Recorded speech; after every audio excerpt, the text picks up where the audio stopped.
And now from Ground Zero, the story of a man who lives very far from this place, who has now done something extraordinary for the families of the people who died here while trying to save other people's lives.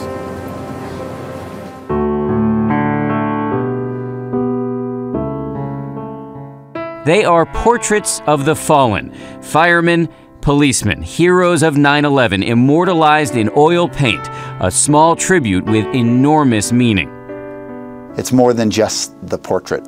It's really almost not about the portrait, it's about the person. These are pictures with a dual purpose. First, to be given to the families, but also the images are part of this memorial unveiled on a rainy New York City morning this week. In amongst the faces on this flag, firefighter Ray York, still remembered fondly by his family.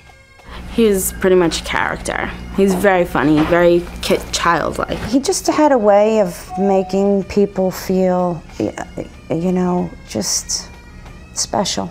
We're going to hear more about Ray in a minute, but first, the man who created this memorial. For a year now, Nashville native Darrell Lynn has been working on this, getting portraits made of the 9/11 heroes as part of his nonprofit group, and then turning those paintings into this memorial, a love letter of sorts to the heroes. You see the pictures, thousands are running from the building and hundreds are running into the building.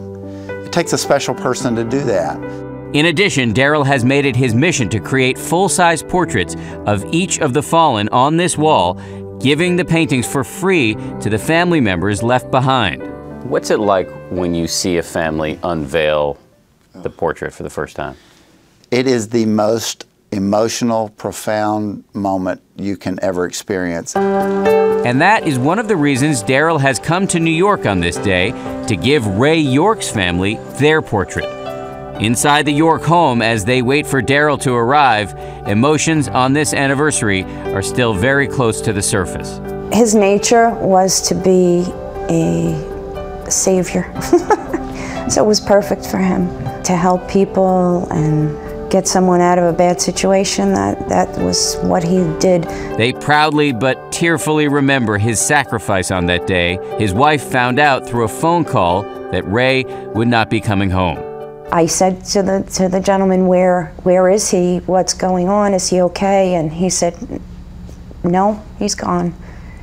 And I just remember looking at the kids and trying to think to myself, I have to be calm, because I knew the worst thing that could happen in our lives had happened. Ray is always with them, of course, in ways both big and small. His stepson Rob is now a volunteer firefighter, and he hopes to join the FDNY himself next year. Since I was 6 years old, I think I wanted to be a firefighter. I definitely think he would have been proud. All of Ray's children are now grown-ups, but even a decade later, this portrait that Darrell brings is a welcome reminder of this family's missing piece. Oh, we have a whole crew. Yeah, my family's here. Awesome. Everybody's anxious to see the portrait. I hope it brings a little bit of comfort to you.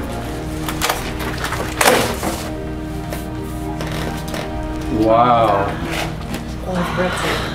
Absolutely That really beautiful. is. Can I hug you? Yeah, of course you can hug me. We're from the South. Are you kidding me? Ray's presence fills the room. Oh, it's perfect. It's perfect, really. It's very lifelike. I feel like he's sitting right there. Maybe 100 years from now, it'll be here, hanging on somebody's wall, and somebody will say, who is that? And they'll say, that was my great-great-great-grandfather, and do you know his story? And I want everybody to know, you know, for generations, that this great man lived, and this is what he did, and this is the sacrifice he made.